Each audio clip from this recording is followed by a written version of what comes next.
So we got one hell of an array of cars here for the 70s and the BCV8. So you can see actually behind me, probably one of the cars you're going to want me to talk to first is the number 308 in the Ferrari. Anybody guess what type of Ferrari? That's right, it's a Ferrari 308. He's a bit on the money, isn't he? I'm wondering, John Dixon, if we can have a quick chat with you. If we can stick the mic through the very small window here.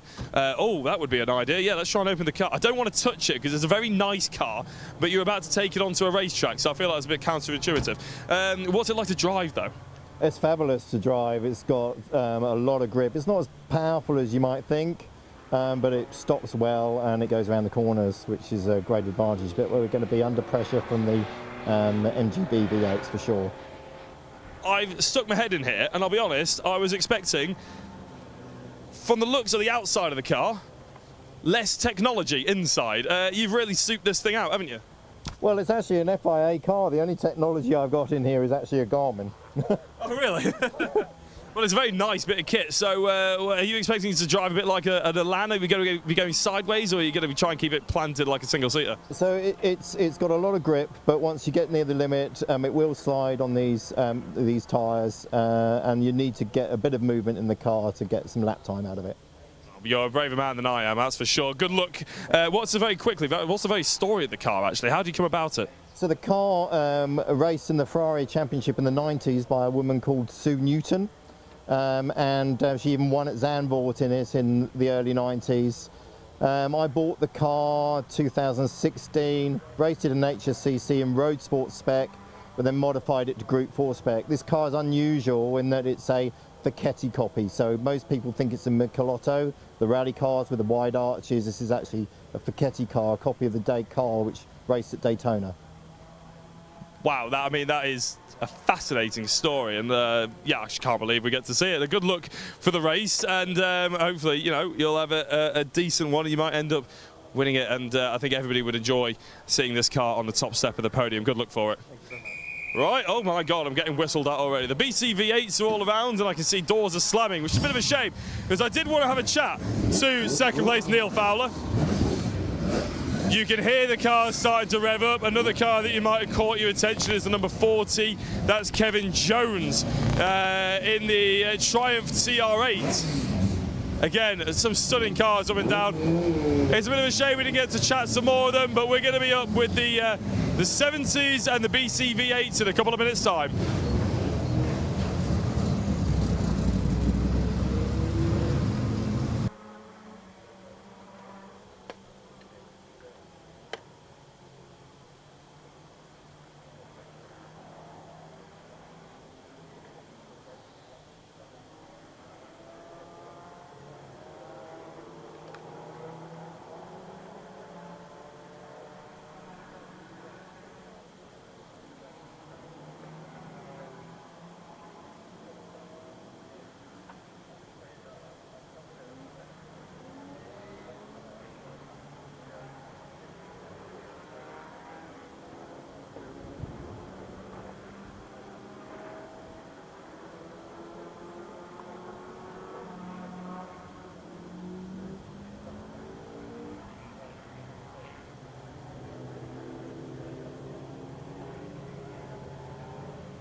Right, there we go. We've made the short trip back to where we're actually filming. We've got white tyre walls right in front of us, actually, haven't we? I've just been chatting. Funny enough, I've noticed something.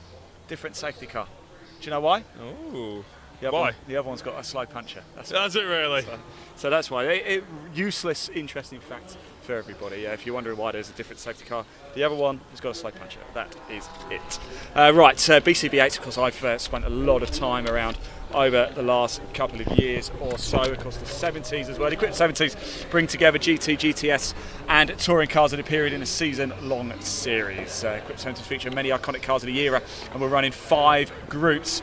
And they'll all run to separate engine capacity, so it's well worth keeping your eyes peeled for that. They run on Dunlop, well, Group 1s run on Dunlop historic tyres, Groups 2 and 4 run on slicks, as in period. Group 3 and Group R run on any tyre listed under Motorsport UK, list 1B and or Dunlop post historics. So it is a series for 1966 to 1981 sports GT, GTS and touring cars. The BCV8s, of course, it runs a wide range for enthusiasts of the MGBs, MGCs, MGB V8s as well. They're the heavyweight ones we expect to run at the sharp end of the grid. So do keep your eyes peeled for this. There's quite the mix of cars, isn't it? That Ferrari as well, at John Dixon. Oh my word! I think special, isn't it? Who didn't have a poster of that on their wall when they were a kid, or even a fully grown adult, actually, for that matter. You can have any of these cars, can you? And they're quite special. Do turn the volume up for this one, everybody tuning in as well, because those BCV8s are, as you might expect, with the V8s, very loud indeed. They make a rumble, don't they? And it's like the earth's falling apart underneath. Shall we go through the grid lineup, Ian, just for the sake of it? Go ahead, Jack, take us away. There is a lot of names to be going through. So on pole position, and alongside them is John Dixon, and in second place Neil Fowler. Row 2 is Frank Guest and Jordan Spencer, and I'll just make sure I can actually hold the paper down. Row 3 is James Wheeler and Kevin Jones. Row 4 is Russell McCarthy and Mike Whitaker. Row 5 is Richard Plant and Robin Ellis. Row 6, Andrew Young and Simon Evans. Row 7, Andrew Wenman and Stephen Winter. Row 8 is Nick Matthews and Bob Rowe, not to be mixed up with Rob Rowe. But the cars are going in front of me now, so I'll get a bit of a move on. Row 9 is Neil Merry and Luke Spencer. Row 10 is Steve Wells and Stuart Dixon. Row 11 is Gavin Watson and Max Cawthorne. Row 12 is Andrew Long and James Darby. Row 13, James Walpole and Johan Dennekamp. Row 14 is Simon Taylor and Oliver Waddle. Row 15 is Ian Pryor and Peter Hiscox. And right at the back of the field in 31st and 32nd position is Brent Wilkin and Sean Holmes respectively. And just as I was reading them out, actually, the right at the back end of the field got a small ripple of applause behind us in the BRDC grandstand. For you. Well, not because the cars were coming around. Blushing. Right, can I just say as well, quite a few comments have just come flooding in as well, actually. We've got Jace Ryder 12 watching in Utah. Says, wow. Fun racing in the morning here. Catherine Stone, so shout out to the Spencers from Gibraltar. I think it's actually for the back end of the last race. So thank you for that. Debbie Kay's watching in South Oxfordshire. And Gemma Blakey says, shout out to my hubby Cyprian Nistorica. David was running in the E-Type in the previous race from Gemma and Finley in rugby. I hope I said their name right there, Gemma. Fisk Racer says, I know Roberto quite well and many others. Home is next village to father and son Wenham, halfway through 6 weeks in Crete. Oh, very nice indeed.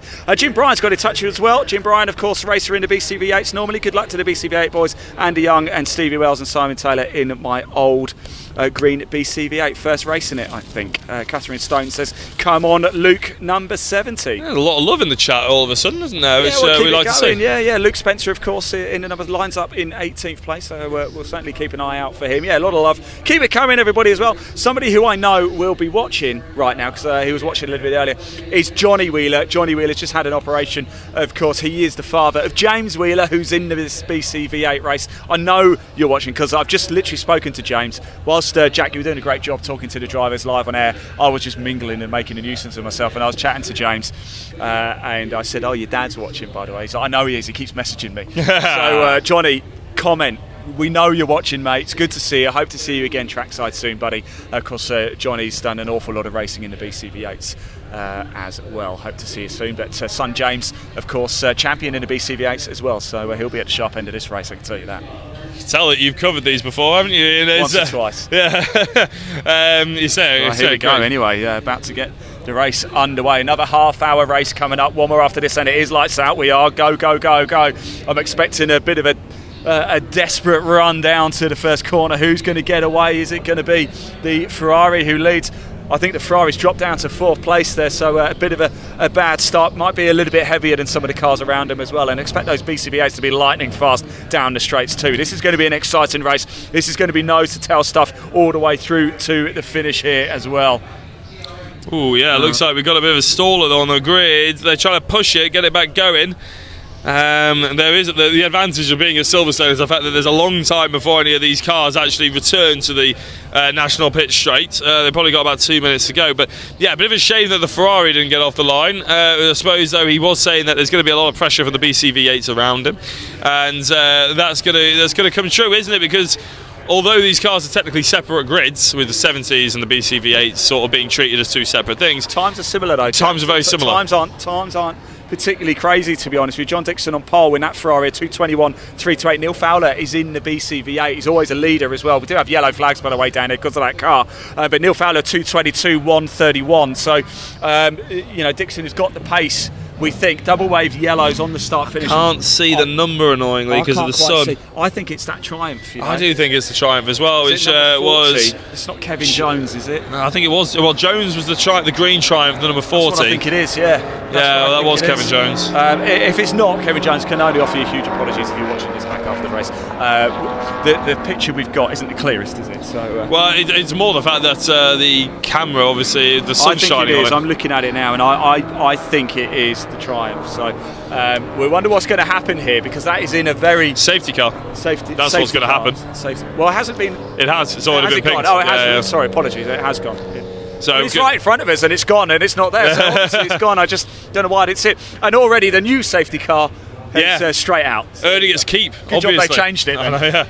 Be a bit awkward if they were trying to change a tyre and had a safety car needed. But actually, have you ever seen how the Formula E do it? The safety cars, just while we've got a bit of time to chat. I don't. So they have BMW they certainly started doing this at the beginning of Formula E. Oh, sorry.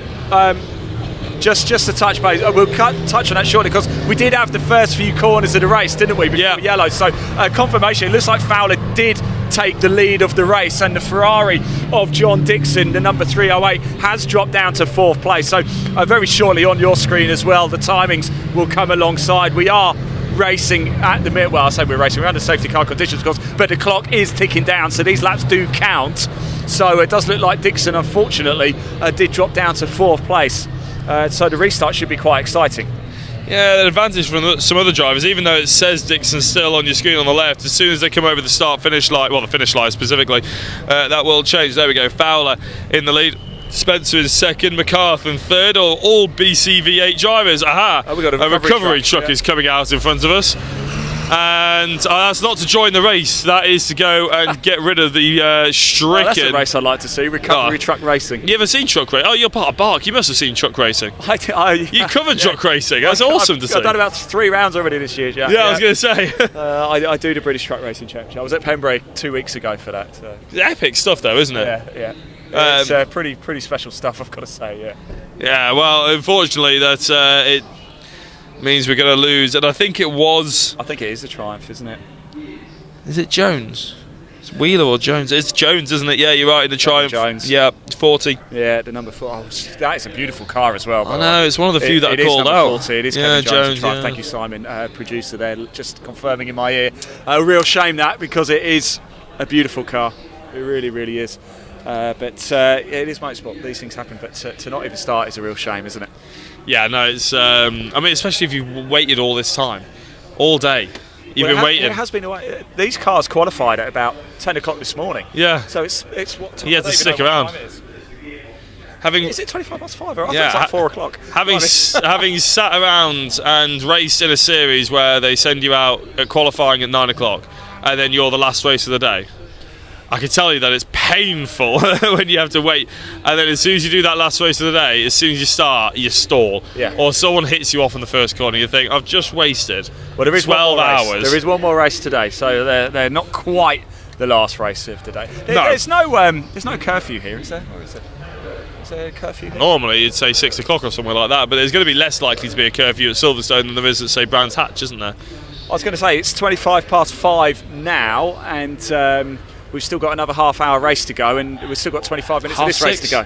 So, 6. Well, no, we do 24-hour races here, aren't there? I suppose it's just whether or not you have to have a different license for that. Yeah. And I don't Good question. I feel like as commentators anymore. I don't think they do. It's only Anglesey now, I believe. It's my understanding. Yeah. Oh, I missed that. I think you might still be able to apply for a license, but you've got to go through a lot of, like most things in life. Red tape. Yeah. Well, it's a shame, that one. Anyway, Jack, whilst the safety car is out, you were telling us about what Formula E do with a safety car. Oh, yeah, it's just a sort of, if you didn't know what the Formula E do, to obviously you always need a safety car available, don't you? And as you can imagine, the Formula E wanted to use the electric car, the BMW i8, I think it was back then. It might well still be. But you can't have a safety car. It needs to be gone at a drop of a hat, so you can't have it plugged in. You can't have it plugged in charging and waiting.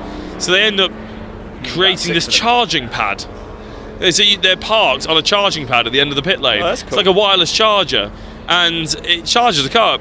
And it's quite fascinating, really, because you do wonder, well, if that technology is there and you can use it in pit lanes in certain places or whatever, why can't you get one of them at your house instead of like plugging it into the wall or something like that? Money. Well, I imagine it is money. I imagine it's. But you've never seen anybody with that sort of technology apart from the Formula E. Could you have an entire straight? Well, exactly. That's a charging pad, so the cars just get an extra 1% every time they go over it. Yeah, that would be. I mean, over the course of a race, that would be worth 20%. That'd be quite a lot, wouldn't it? I actually did my dissertation on the consumption or something like that, contemporary consumption of fan engagement of British touring cars. I don't know, it was about 6,000 years ago. Anyway, it was about how fans interact in motorsport, and as a consequence, I had to do a lot of study on Formula 1, Formula E, and the British touring cars. And what I noticed is that Formula E do it best because they do stuff a little bit similar to what you just said. I mean, they have, if you go around the outside of a corner, specific corners around the lap, you can hit all 3 gates, and like in Mario Kart, you get a boost.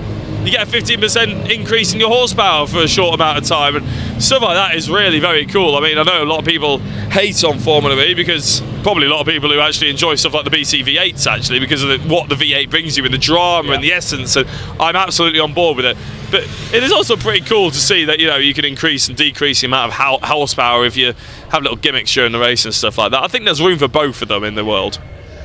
Yeah, absolutely. I got to say, I've just seen the recovery track still on the start-finish track. I mean, that's why I'm rambling about Formula E. But I mean, we've had 8 minutes already of this race, and we haven't really had a race, have we? Except the first corner, really, where unfortunately John Dixon dropped down 4 places for him. Of course, good news for Neil Fowler. But you can see the cars trying to cool themselves down actually by opening the doors. But this is going to go on for at least another lap after this. I mean, qualifying was 2:21. Do we have TSL up? I mean, I know, of course, but it's taken 3 minutes, just over 3 minutes to get round. So we're going to have this lap, probably another lap. So that's another 6 minutes gone. That's half the race gone before we. I mean, could they push it? I don't know. Is that? Could you not just push it off? I wouldn't question it. I don't know. If they this is the thing with Silverstone, obviously. I mean, again, if we were a smaller circuit, heavy, though, isn't it? So well, very heavy. Maybe I'll get over there with my guns. The problem is, if you got such a long pit straight and such a long pit, allows us to have massive grids, but also means that there's nowhere to push that thing, is there? That's the problem, and it may well be seized somehow. Yeah, I mean, I don't know, stuck in gear or. Something we're not entirely sure, are we? But the fact is they didn't feel like they could push it, so here we are. It's a bit of a shame, but hopefully it'll get recovered quite quickly, as you said. I mean, we might miss half the race, which is a shame, but luckily, ladies and gentlemen at home, are probably, isn't it? Yeah, it's motorsport. It does happen. It's understandable. It does happen. Whilst we are here, of course, so keep your comments coming in, keep us company. Where are you watching from? I'm going to try and remember where everybody said. So far, I know for a fact we've got people watching in the Netherlands. We've got people watching in America, Australia, Crete. A few people watching in Crete. Yeah, that's cool. Portugal, Spain, Wales, England, of course. We had a few people in Silverstone, I reckon a lot of these people. There was somebody was watching from a balcony somewhere at Silverstone, really? So that's kind of cool. They had us on actually in the cafe earlier when I went to get some drinks and stuff like that. Yeah. Oh, I feel famous. So let us know where you're watching. If you're watching from somewhere, Luxembourg as well. Yeah, Luxembourg. So if anybody's watching from a different country we haven't mentioned yet, please do let us know. I think it's actually one of the cars in the Libra race, Libra race that is coming up after this one. That I walked past them while we were doing that Elan race, and one of the stickers on the front of them was Radio Luxembourg. So maybe there you that's go. why fans from Luxembourg have come specifically to cheer on that driver. And I think it's that orange, what I believe is a Mustang or some kind of... Yeah, looks like a Mustang, doesn't it? Yeah. So you've heard the song. Quite Big far in away, Japan. we can't quite see. We are big in Luxembourg. There we go. Me and you are famous in Luxembourg. So if you're watching at the Equipe Classic Racing YouTube channel or Live Sport Now on YouTube, we're both live on both those channels. Please do hit that subscribe button as well. I know there's quite a few of you watching on both, so please do hit that subscribe. It really does help us. Of course, it's completely free for you to watch this motorsport. So please do hit that subscribe. It's completely free to do. Just means you don't miss any of the Equipe action that comes up for the rest of 2024. Hit like as well. Just gets into front of more people. We just want to hear from as many of you as we possibly can, and let us know where you're watching from. It's an interactive show. We can see the comments. If you want to give somebody a shout out, please put it in, and we'll give somebody a shout out as well. I'm just looking to see. I just wonder whether Safety car still has lights on. safety car still has lights on, does it? So it's going to go around for at least one more lap. That means another 3 minutes at least of safety car. We've got 18 and a half minutes left on the clock here, so it's another 3 minutes behind the safety car, and you know it happens. It's motorsport. It's got to be frustrating for everybody though, hasn't it? You know, but they've got to run to a time that we're already running late. The last race should have finished at 10 to 6, and it's almost 10 to 6 now. Well, it's 20 to. I don't want to harp on or anything about past experiences or whatever, but I remember racing at Spa, and we drove all the way out there. We did a day of testing a couple of weeks before, so that was enough of an expense of the trip out. And then we had the actual event, and we were teamed with the GT5s. And if anybody's watched Ginetta GT5 racing before, they'll know it's absolute carnage. It's a bit like watching the Ginetta Juniors. And we were teamed with them, and of course they go up Eau Rouge for the first time. We only had 2 races in this weekend, keep in mind. And one of them sticks it in the wall. Got in. Anyway, we're under safety car for 2 laps. Each lap is 5 minutes. And it's only a 20-minute race. So we're under safety car conditions for 1 lap, then under safety car for 2 laps, and then we're racing for 1 lap, and that happened in both races. We went all the way to Spa and had 2 laps of racing. Wow, that is insane, isn't it? I do have some good news though. Harry Wilmot is watching. A different country is watching from Dubai. Oh, really? Yeah, and Mark Warren. I feel like we should get a map and tick these things off. We should actually, shouldn't we? Mark Warren's watching. He says, "Come on, Andy Young," and he's watching from Surrey. I think I raced against a Mark Warren. I wonder if it's the same one. If Mark in the YouTube chat wants to let me know if you raced in there you go, Mark. in Ginettas. Question for you: have you raced in Ginettas? Have you raced against Jack Oliphant? Let us If know. he did, he probably just went past me while I was Did you crashed beat into him a as well? wall. Tell Yeah, us- he would have tell us, beat did you me. beat him as well. Please tell me you beat him. As I crashed into a wall at one of many a circuit in Britain. It's what my commentary teammates always like to remind me of. Whenever I do it with Andy McKeown, he's like, "Oh, remember that time you crashed into Donington? I was commentating on it." "Oh, thanks, mate. Yeah, cheers." I didn't know about that, Jack. I'm pleased you told me that. Yeah. Well, I wonder if we could find the clip of that and show it. It's on my Instagram, actually. It's quite funny. I put it up there because it was hilarious. But no, to be fair, have I crashed around Silverstone? Now, that's a question. Normally, I do a tour of my favourite crashes. But around Silverstone, I don't think I did. I have a couple of spins in a couple of races that were an absolute pouring wet, but I never hit any walls, I don't think, which is always I've got nice. to be honest, Jack, if you are pitching for a drive somewhere... I've given up on that. Sales job I've given up on that a while ago. Yeah, there's a reason why. Yeah, let me drive your car, and I'll probably crash it at Spinning because I've had a massive smash at Silverstone. I've had a huge crash at Donington. I've had a big crash at Alton. Big one at Cadwell. You should have seen it at you should have seen it at Croft. Oh my days! Wanted to go home. Obviously couldn't though. Got to see it through, haven't you? Right, Orange V8 has got in touch as well. He's watching from the Isle of Man. John's got in touch. John Wheeler. What's happened to James? Who was leading from the start, then disappeared? What has happened? That's a very good question. Actually, he's off somewhere, isn't he? Hey. James Wheeler. Yeah, we know James has gone. So James Wheeler. What's happened to James Wheeler? I wonder if we can look around our cameras and see if we can find James. So I think Wheeler was off at the same time. Just before the safety car. So because his name was at the right at the bottom, but just ahead of Jones since the beginning of this race. So I'm not actually sure where unfortunately we may have lost that driver. Yeah, we unfortunately, Johnny, we don't have him on our cameras, unfortunately, but looks like he's off somewhere. I'll try and see if I can find out. Mark Warren has got back in touch with. Yes, I raced Genettas. I think it was a year behind you, Jack. So never on the same grid. Knew it with Roy Alderslade and all of them. Yeah, I spoke to Roy actually before. This is a conversation between me and Mark now, ladies and gentlemen. If you want to mute, feel free. I'm kidding, obviously. But it's nice to obviously see and hear from some drivers from back in the day. As I said, it's always nice to turn up to these things. It is, to be fair, actually, I wanted to make this point earlier, Ian. Actually, it's a good point to make now. We walk around this grid and it's so friendly. The safety car lights are still on, by the way, so it means we're going to have another 3 minutes of safety car, unless it turns off within the next. It's too late. I think they need to turn off by now. But it is such a friendly paddock, no matter what series you talk to. I mean, we've spoken to nearly every grid now, haven't we, Ian? And everyone's been so happy to open their doors and open their garages up and come and chat to us, which is so nice to see. And I reckon they'll probably be like that with anybody who comes down, maybe from the public as well. I'm not going to say go into people's garages and start just talking to people randomly, but you know what, if a driver's there and you want to ask about a car, I'm sure they'll be happy to answer a question. Jack, I'm just going to go chat to the marshal just if I can find out what happened to Absolutely, really, because it looks like the start-finish straight is cleared, so I wonder if something else has happened. So it's not cleared yet. We've still got. Is it still there? Is it? Yeah, we've still got. Right, okay. It looks like it's dumped a load of stuff on the start-finish line actually, and maybe that's why. If you want to go and ask the marshal, they might have a direct line to what happened and give us a bit of a better idea. I'm just going to disappear off. So if everybody could just keep Jack company on the live chat for feel us, free. That'd be great. Mark, how the devil are we? No, I'm kidding. But yeah, no, it's.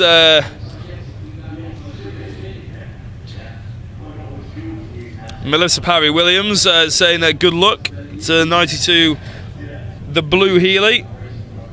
Rob Spencer at the TT watching Jordan and Luke Spencer as well. Good luck everybody, says Melissa, stay safe, that's for sure. Pod saying that about the entry fee, well yeah, to be fair, it is a bit of a shame. They probably will be racing tomorrow as well. We're not live streaming tomorrow. You may well have heard Ian say that before. If you do want to go and watch, or come down and watch some racing, now, trust me, this is a blip. This is a fly in the ointment of what we've seen so far today. And it looks like the recovery vehicles are potentially making some kind of move, although I thought they were going to try a 3-point turn into the wall there, but just disappeared into the gap, which is nice to see. So we should be getting going racing relatively soon. Ian is, I don't know whether he's going to be nodding at me or not. Are we racing soon? He's nodding at me, ladies and gentlemen. Racing very soon. Looks like the van has gone in. I've got some good news as well. Johnny Wheeler, I know you're watching. It looks like James Wheeler just pulled off up at Village. He's okay, by the way. I've just spoke to the medical guy and they've had no calls or anything, so just spoke to the marshal as well. They said, was it 199? I was like, yes it is. He's just pulled off at Village. Looks like everything's fine, might just be mechanical. Great stuff. Always nice for, the marshals, they do a great job. They do a great job, don't they? And it's so nice to have that sort of direct contact with them. How close we are right now. Normally in a commentary position you don't get any of this sort of thing and you're having to wait for hours before you get any information, but yeah, straight on it. Well done, Ian, to make sure that everything is good and ready to go. So they're going around Stowe. That is about halfway around the circuit, maybe 2/3 of the way around the circuit, so fingers crossed we should be racing with about 10 minutes to go. Yes, I think we're going to get underway, so at least we'll get 4 or 5 of lap racing, won't we, which is going to be good, subject to nothing else happening, of course. But it is Neil Fowler who leads the way now. Neil Fowler I know very well in the BCV8, over the years did have a few reliability issues. Getting to the finish was a problem, but let's hope that doesn't hinder him today. And of course with the shorter actually full throttle racing, let's hope he'll be okay with that, because he got the lead, didn't he? John Dixon, the man who started on pole in that Ferrari, dropped down to 4th place, so it's going to be an exciting start. I think that we will be racing at the end of this lap. I'm pretty confident the safety car will be pulling in at the end of this lap, and we'll have 9 minutes or so of racing. They're just going through the wing now, as you can see. It says 10 minutes, but actually on TSL, I hate to say this, it only says 6. Oh, have they shortened it? They may well have shortened it to try and fit everybody in. Safety car is in front of it. You're right, safety car is in, and according to our TSL, we're only going to have 5.5 minutes or 5 minutes of racing action. 2, maybe 3 laps, isn't it? Yeah, that's it. So it's basically going to be a sprint. That's all it's going to be. And it'll be interesting to see who gets a good jump, actually. We're seeing the Ferrari 308 in 4th place, qualified on pole position, of course. Are the tyres hot enough? Is the car hot enough and warm enough? Well, Jordan Spencer's looking racy as well in the 94, just behind Neil Fowler. Watch out for him. There's been a bit of support on social media for him as well. So we're about to go racing. We've taken the clock down, by the way, everybody, because we believe it's changed. There's only going to be 5 minutes left, so we're going to get sort of 2 or 3 laps. That is it. We are racing now. We're green flag. Finally, we're going to get underway, and it's Fowler from Spencer, from McCarthy, from Dixon, from Guest, from Plant, Ellis, Young, Winter, and Spencer. That's Luke Spencer, number 10. That's your top 10 here. Unfortunately, we have lost James Wheeler and Kevin Jones from this race. Kevin Jones didn't even get off the start line, did we? And James Wheeler's pulled up at Village and out of the race. Looks like mechanical for both of those drivers, but we are finally racing again, and we're going to have 2 or 3 lap shootout here, Jack. Here we are indeed, and actually the top 3 or 4 were separated by a much larger gap than I was expecting. None of the second, third or fourth really sort of came out on top in that restart. I had to say, well done to Fowler. Great start from him. He's pulled a nice gap. He's been able to do exactly what he was hoping for, basically. It looked like he started accelerating about halfway down Luffield, which just gave him the opportunity to straight line the car, get it off the corner nice and quickly, and not have any fear going into Copse whatsoever. So with 4 minutes to go, that is probably going to be I want to say 3 laps, but I think it's going to be more like 2, and we could end up finishing here. This could be the penultimate lap. No. Do you reckon we're going to have 3? 3 laps, we're going to have 3. Fowler leading the way, of course, from Spencer McCarthy. So actually it's 3 BCV8s leading the way. Those Class D cars as well, the V8. So well worth keeping in check there. Dixon is the leader in that Ferrari in the Equipe 70s. There's multiple classes as well, so it's going to be quite difficult to keep up to speed of it. Guest, of course, in the Ford Escort Mark II, 1975 in Class 3, and second in the Equipe 70s overall. We will, of course, give you the results at the end of the race, which will break down everything for you. The Equipe Libras are ready to go as well, just off to our left in the assembly area. Not too long moving forward, we're going to start hearing that thunderous roar of the BCV8s as they come down the straight here, just going through the wing, as you can see now on the Formula 1 start-finish straight there. And we're going to find out what story has happened so far on this opening lap. And it is still Fowler who leads, but he's getting a little bit out of sorts. And Jordan Spencer's going to try and go round the outside. It's going to be a bit of hard work to do there. And oh, look at that! Spencer's front left wheel was off the ground as he was putting the power down there. Dixon's got past and up into third place overall. Still leads the Equipe 70s. He's got the escort just behind him of Guest. This is going to be a thrilling sprint to the finish. I think we've lost McGarth in third place. There was a big gap between second and third, which was Dixon. Yeah, haven't seen McCarthy. He's off somewhere, I think. Yeah, so big cheer behind us as we see a couple more cars going through Brooklands and Luffield. But yeah, Dixon up into first place. McCarthy's dropping down the order massively. Don't know if there was any kind of contact or whether the car just gave up. Not entirely sure. We can see green flags being flown right in front of us. Does that mean through the complex there may well be yellow flags just before our marshal post here? Now they bring it back in, so I don't imagine that's the case. It's just a case of letting everyone know they can properly start racing. But Fowler versus Spencer, Ian, looks like it could heat up. Yeah, Spencer, fastest man on the track as well, 2:23.344 last time around. That's of course in the BCV8s, but it's getting quite dicey between Dixon and Guest in the Equipe 70s as well. That battle is worth keeping an eye out as well. There was quite a lot going throughout the rest of the field as well. It's great having the leaderboard there to our left as well. Got so 1 minute 50 on the clock here. Big cheers. Cheer. Looks like number 140. He's got a bit of a fan club in the stands behind him. Just trying to see who that is, actually. I don't... It's Hiscox, and unfortunately last place, but it's an invitational car, so fair play. He's not quite last. He's not anymore. Hiscox, he is ahead, so I think that's what the cheer for was. He's obviously made up a place, so... I know Peter, top bloke, and very popular, as you can probably gather from the grandstands behind us. So we have only got 1 minute 20 seconds left on the clock here. Fowler leads from Spencer in the BCV8 Championship. Dixon leads from Guest in the Equipe 70s Championship. This is on. It's going to go all the way to the wire. Are we going to get one more lap? I think we will. You don't think we will? I think it's tight. I think this is the penultimate lap. You think it's the final lap? I think there's one more to go. I think it's going to be tight, but we'll wait and see. They will have gone through Abbey by now, actually, so you're probably right.